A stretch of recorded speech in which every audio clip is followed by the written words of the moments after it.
Hi, and welcome back to the Save It for Parts channel, where we're here yet again with yet another portable satellite dish.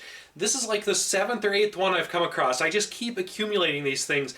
And people online keep asking where I get these. I just find them on Craigslist and Facebook Marketplace and auction sites and free sites. And apparently these things just saturate the Twin Cities used market. Part of that is because at least one brand was made locally here, the Tailgaters that I've shown in some other videos. This one's a wine guard. I'm not actually sure where they're made, but they seem just as common on the second-hand market for about the same price. I think I paid $46 for this.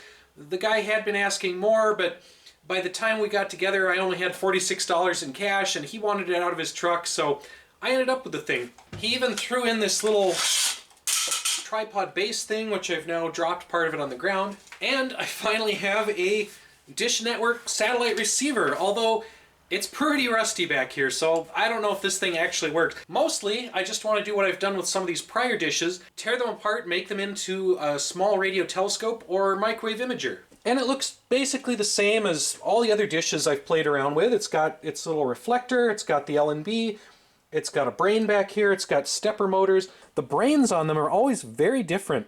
I have not seen a setup like this before. It's actually two boards. So it's got the main motherboard or microcomputer here that looks like it also has the RF handling hardware. And then it's got a separate board that drives the stepper motors. There are definitely some solder pads where things weren't added as an option. For example, we've got a GPS module that's blank. BT, I don't know if that's Bluetooth. I forget when Bluetooth came out. And the original Bluetooth was pretty useless. It only went about 6 inches. So probably a good reason to leave that out. Not sure what this one's for. This little dip switch pad is how you select what satellites it's looking for. So when it does an auto search, it can look for Dish Network, DirecTV, or Bell ExpressView up in Canada. Now we do have an RJ11 jack, which I've played around with those a little bit on some prior WineGuard units, and this may or may not be a serial terminal interface. This pad here seems to be something like a programming interface. It's got VCC, ground, clock, TD0, TDI, TMS, DIN, programming. I don't really know what all that means. If I was better at programming or flashing ROMs or whatever, I bet I could use that. But yeah, I don't know how to do anything with it right now. Now it does seem to have a little ARM processor, so again, if I knew how to hack stuff at more of a hardware level, I bet I could get in there and reflash that to something else or update the firmware, but I don't really know what I'm doing at that level of stuff. In case I completely destroy the thing, I actually have a second one here. It's been, mildly run over by a truck or hit by falling squirrels or something, but I think the dish inside is just fine. Yeah, everything looks fine in there. Now, a viewer named Kyle Burgess actually has one of these himself, and he started hacking around with it, sent me some suggestions on how to interface with this thing using a kind of a rat's nest of converters. So USB to serial to RS-485 to whatever this phone plug is.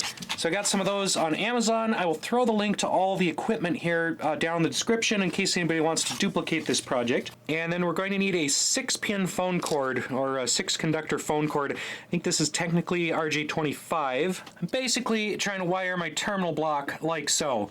So from left to right on the terminal block, we've got wire 3, wire 2, wire 5, wire 4, and wire 1. And apparently wire 6 is just not used, or that's what Kyle said. Again, I am not making up this wiring myself. I got this from a viewer. Huge thanks to Kyle for figuring this out. This is the kind of thing I wouldn't be able to figure out on my own, so I rely heavily on other people to do some of this hard work, and then I just copy it. I hope that's correct. I might have to correct myself if I got it wrong here. So that phone cable goes into the console port, and then on the serial port end, the cat is going to help immensely with this project. On the serial port end, we're hooking up our serial to USB adapter. Alright, I kind of forgot that when you give the dish power, it starts going through a little scan pattern looking for a satellite signal. So I had to unplug my console cable here so it wouldn't get tangled. I think we're just going to let it finish, let it decide it can't find the satellite, and then once it's not moving around anymore, we can try to interface with it on the computer. One reason I like the WineGuard over the Dish Tailgater is it's way, way faster. You might remember how slow that Dish Tailgater moved. This thing just zips around. I was hoping it would stop eventually, but this thing will not give up. It has gone back to the original step of its calibration process, and it's searching for the satellite all over again. So I think as long as this has power, it's going to keep moving around. Remember, kids, part of the fun of hacking weird satellite equipment is chasing down a moving serial port. So I'm not actually getting this to work. I've tried various USB ports, and I'm pretty sure the first one there, that Prolific Technology, is my adapter. Well, with Linux, if it's not working right away, just try it again as root. Yes, I know everybody says to use OBS screen recorder. I still haven't gotten it to work on Linux. We're going to try this again with a different baud rate. Kyle suggested a couple possible baud rates for this. Okay, and we've got a console. And I typed a question mark, and we have some commands here. So, yeah, it's looking like we're now talking to the WineGuard brain. I'm going to expand this window so I can see all of these options. Okay, we've got some flash information, some board information. We've got some default commands. Looks like we can mess with transponder settings in the DVB menu. I'm just typing Q to get back up into the main menu. So we're in the motor submenu, and this is looking a little bit more like stuff I would want to use if I have a computer controlling this, aiming it at different targets. Okay, we've definitely done something terrible here because it's gotten all garbled. Again, I think my baud rate is just a little bit wrong. It looks like our unit is actually named HAL up there at the top. So a device named HAL that controls an antenna definitely seems a little bit suspicious, but as long as it doesn't ask us to replace the AE35 unit, we should be fine. Let's go ahead and look at this target menu. That is something else that Kyle suggested. First off, we are going to home all the motors, so we'll tell it to do H.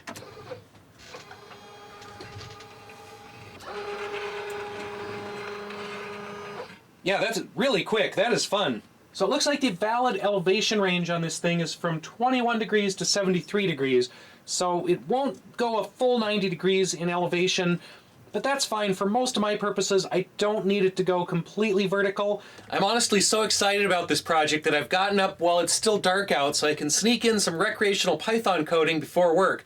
Is that weird? The sun's coming up and we're finally making some progress on the Python code.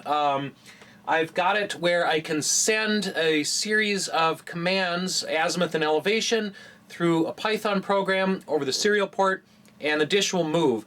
And it's actually a little bit easier than the dish tailgater was. That one would only take one character at a time. This one you can actually send strings. You have to convert them into bytes first due to PySerial, but anyway, you can send it command words through Python and make the dish do stuff. So when I pass it a command over the serial port, that seems to work fine, but the returns still come back sometimes kind of fractured.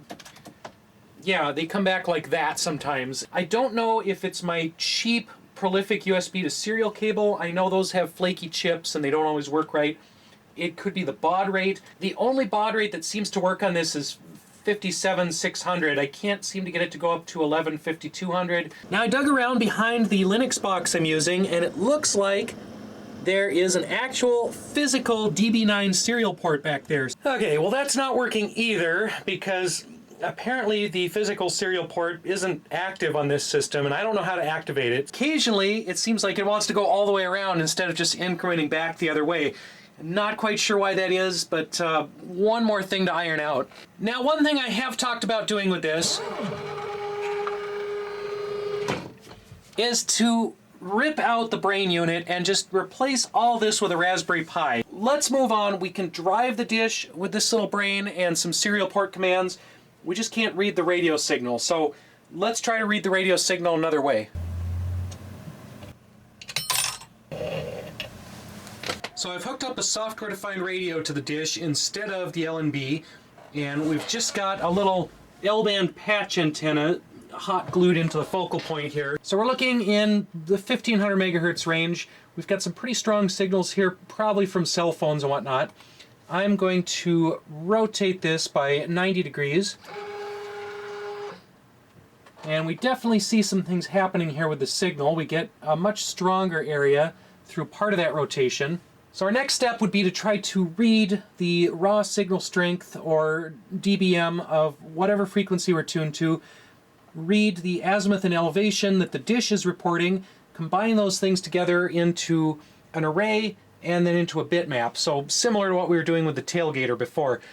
Still have some challenges with that. I need to figure out the code for actually reading from the SDR into Python. I need to figure out how to read this information reliably that's coming over the serial connection and mash that all together. So I've been poking at this for a couple days, and one thing I was wondering about, and Kyle actually confirmed, is that the dip switches here can all be disabled to turn off that initial dish scan. And hopefully that'll save some time on startup so it won't spend 15 minutes spinning around looking for nothing. Now it does still do the initial calibration so that it knows all of its limits.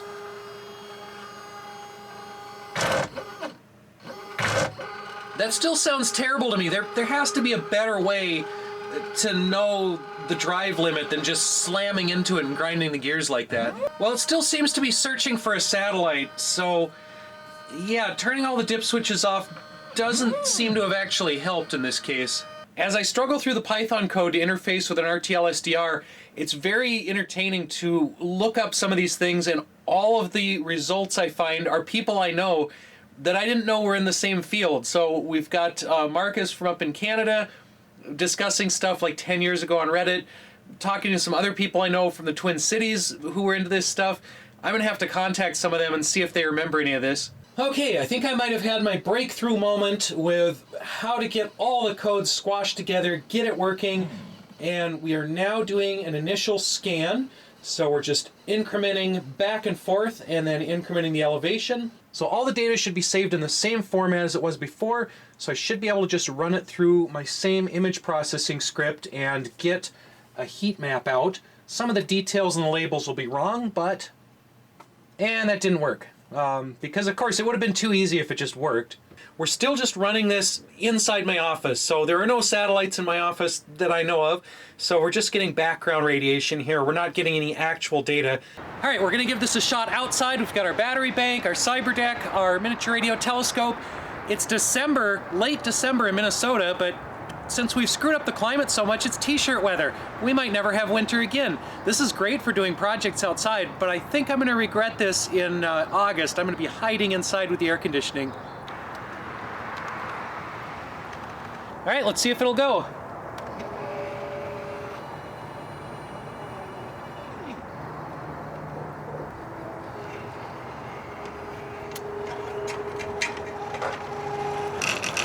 We're running into that problem again where the position is kind of relative. So when it homes itself, it figures out where the limits are, and if you give it an azimuth that's too close to where it thinks it's gonna run out of space, it just goes all the way back around, and it's not always accurate because it'll run into other limits. So yeah, we're gonna have to figure that out a little more too.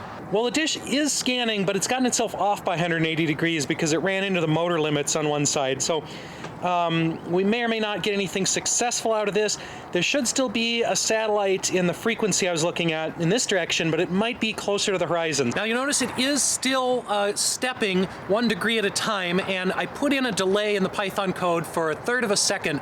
That seems to be enough where it eliminates the shake or the wiggle of the dish. So by the time the dish starts to backlash or bounce back, it's got the next stepper command, so it seems to be moving a little more smoothly. I couldn't do it in a continuous sweep because the RTL-SDR couldn't keep up and the dish motors wouldn't actually keep up with the scanning. So we did have to introduce some artificial delays. It means everything's a little slower, but it's still running faster than the old tailgater, so that's a plus. All that riding around and crashing into the motor limits may be stressing out the belt, and that doesn't bode well for long-term survivability of this design. So here's what our initial scan looked like. Pretty much useless. It's still just background radiation. We're not getting anything clearly defined on here. Yeah, it keeps crashing into the motor limits, those hard limits. This doesn't seem to actually have limit switches. It just grinds the gears, and that's how it knows that it can't go any farther. And it does that every time it gets power. That is not because of something I'm doing. That is how this is designed. It is designed to find its limits by grinding its gears. So that might be what's called planned obsolescence. After a year or two of having this on your RV, it's destroyed itself. You have to go into Weingard and buy another one. It's definitely the cheap model. Speaking of which, the stupid thing just rebooted itself, shut down in the middle of my scan, and is now doing the recalibration thing where it grinds the gears all over the place. So Yeah, we're basically just tangling all the cables now. So we've got this NVS menu, which I suspect might be non-volatile storage or non-volatile settings, something like that. Now the one that I'm interested in the most is disable tracker procedure. So I think I want to see if I can kill that. I went into another submenu here for the OS, and you can get a list of processes running, and that targeting one is suspended currently. I'm not sure if targeting is the same as tracker, but that's definitely one I'm interested in turning off, because I think that's what initiates that default scan that wastes 10 minutes every time this thing turns on. So let's try editing number 20 for disabling the tracker, and we're going to say true. Save these values. I don't know where it's saving it to. Apparently there's some non-volatile memory chip on the board.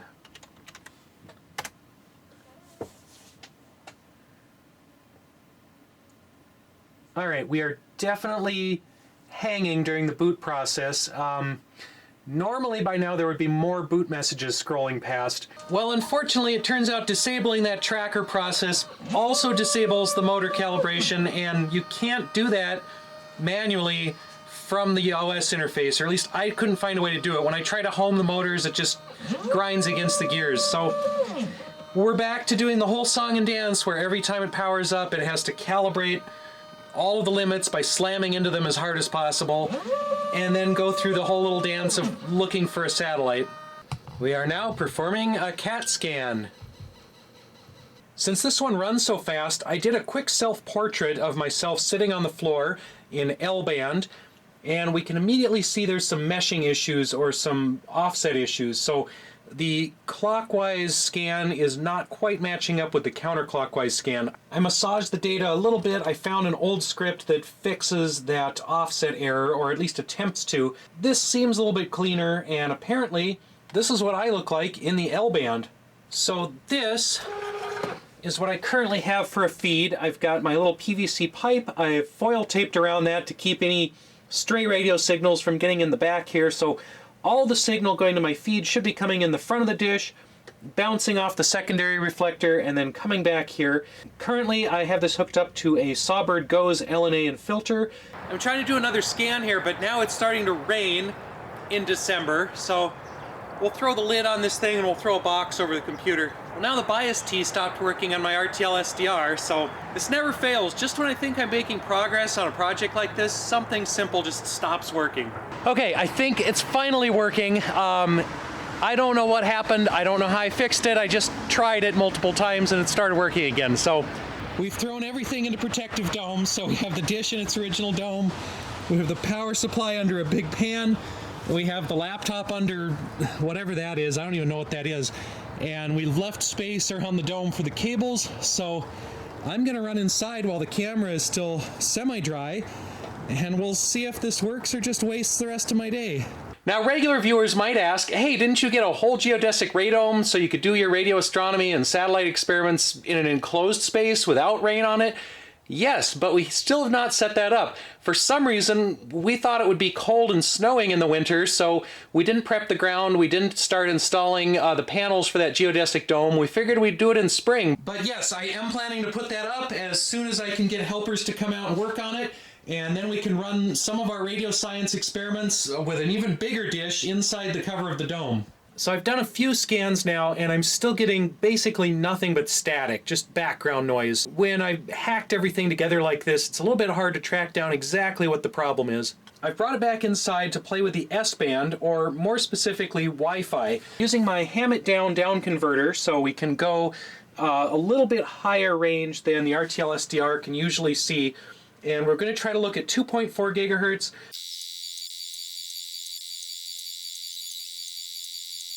So here's the Wi-Fi environment in my office on a relatively quiet channel. Let's try a more active Wi-Fi channel. Doesn't look like much. I've tried a couple feed options. So far I have not gotten anything to work at the back of the dish. I think it's just too constricted in there. We can't fit a wide enough wire to pick up anything other than really small wavelength signals. So it's designed for 12 gigahertz. 12 gigahertz fits down in there to a small receiver feed. A bigger receiver feed for lower frequencies like L-band just doesn't work in there. So we've rubber banded another feed on the front, and I am actually seeing some signals from the GOES satellite with this. Not strong enough to decode, but maybe strong enough to show up on a heat map. When you're outside scanning for satellites like this, it's important to have all of the best technical components possible, such as structural milk crates, and since my cyber deck has a tendency to tip over backwards, a support brick. So in this one, we get some signal at the bottom, which I think is actually my garden fence. I think we're just getting reflections. We've moved some things around. We're no longer getting much from the fence. We are getting some stuff up in the sky, but we're getting it smeared across the entire sky. It's not a point signal in here, and I think that's because of the way my feed is set up. Anytime it's at the correct elevation, I think it's getting a signal, it's getting side lobes. All right, we've tried this again, changing a few more things around. This is starting to look a little bit more like a picture. I've got some semi-recognizable features in here. I think I can see some of the trees in my yard. So we've got another picture out. This is a different frequency. Yeah, they kind of came out almost opposite. So I'm getting more active emissions from my trees in the 1694 megahertz and more from the sky and less from the trees in the 1500 megahertz. I'm very confused. I'm not getting really good enough pictures to quite tell what's going on. This one is interesting, not because we got a good result, because we didn't, but because I got that streak of high radio strength white up in the upper left. I think that's right when I was running the microwave back in the house. So we're getting some spurious microwave signals from the microwave oven in the house, approximately on this frequency band, and it's kind of wiping out our signal. This just goes to show how hard it is to pick up some of these signals with a very small dish with a fairly wide focal area. It's getting interference from all over. We're going to go back to my little hacked GPS patch antenna. This is just a regular GPS antenna. I've gotten into it. I've desoldered the filter so it'll get more of the L band. It'll amplify that. This runs off a regular bias T. We're going to slap that right at the focal point here. Maybe put some foil tape over it to try to cut down on outside signals and give this one more shot before we throw it back in the garage. The other problem with that big feed on the front is that it wouldn't fit inside the plastic radome. And yes, it's raining again, so we've got all the covers back on our equipment. We've got the cyber deck hiding out there underneath that big aluminum pan thing. So the protective dome for this dish also doubles as an exciting cat rocking toy. Donnie jumped in there himself, and I don't know if he's going to leave again. Are you having fun in there, sir? Donnie, what are you doing? What are you doing? Are you eating that? Don't eat it. You're a little monster. So I'm still having this really annoying offset issue where the clockwise rotation scans are off by some amount from the counterclockwise scans. And I still can't figure out what's going on with it. I've checked all my math, which honestly could still be wrong.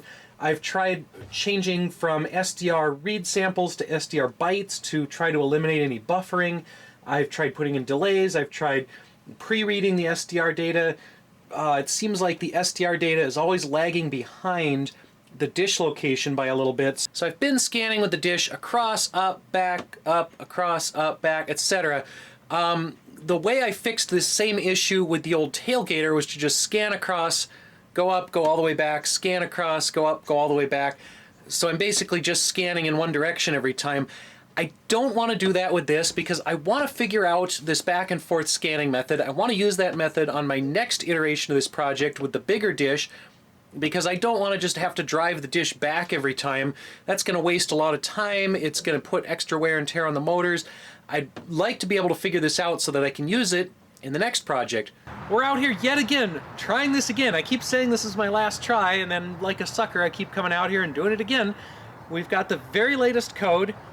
We've got 3 milk crates stacked up, so hopefully the dish gets less reflection off of the fence in the garden here. Yeah, we're trying a little bit different feed again, a little bit different frequency, a lot of traffic noise in the background.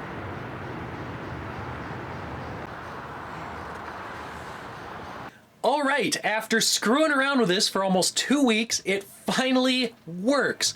We actually have a picture of a satellite, or at least a picture of the radio frequency coming from a satellite.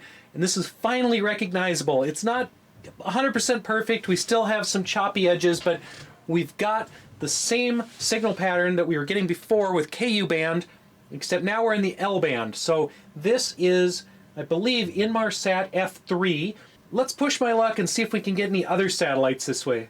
Still no luck for GOES East. We just get a very weird interference pattern with that one. So it turns out part of the reason I got this weird interference pattern is that I was being too clever for my own good. Again, I was having issues with SDR read samples buffering and lagging behind the actual array write. So I found there's this SDR read bytes, and I thought, oh, that sounds good. It doesn't buffer, it just overwrites itself. So I'll use that one. And that worked once. And then every run after that gives me this interference pattern. Now this one might not look like much, but I think it's really cool because we can actually see the orbits of multiple GPS satellites. Because the dish moves a little slower than the satellites move across the sky, it's catching each satellite multiple times in its orbit. I'll draw an overlay here showing the path of each satellite as viewed from the ground here. And these are in what's called a medium Earth orbit, so they're higher in altitude than a low Earth orbit like the old NOAA 18, NOAA 19, and NOAA 15 satellites. Now they are lower in altitude than a geosynchronous orbit like Inmarsat or GOES. This is an Iridium satellite. It's one of about 60 low Earth orbit communication satellites, and they have an orbit that looks very straight from the ground, going north to south or south to north. This one just happened to be going south to north as the dish was scanning from the southern horizon up, so we caught much of its pass as kind of this long blobby streak. We didn't get the whole thing because the satellite was moving faster than the dish, so it ran away from the dish and kind of dropped off the screen here, but we did get quite a bit of signal from it.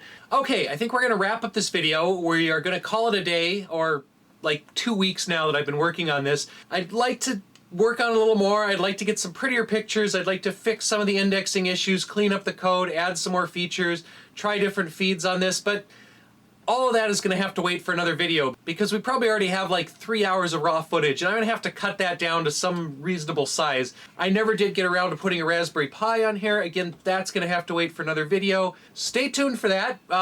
Eventually some of that might happen, might not, I don't know. But we do have plenty of other satellite projects. We have plenty of other dish projects.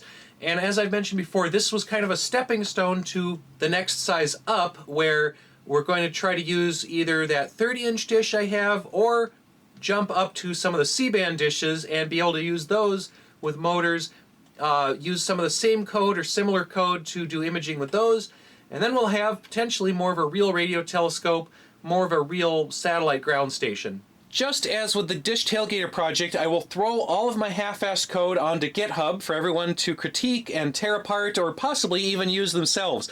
Although just like last time, I can't guarantee I'll respond to pull requests because half the time I don't understand what other people are trying to do with their code. So thanks to everyone who sat through this entire video, no matter how long it ended up. I don't think it'll be 3 hours, but we might be over 20 minutes at this point. Anyway, thanks for watching. We'll see you next time.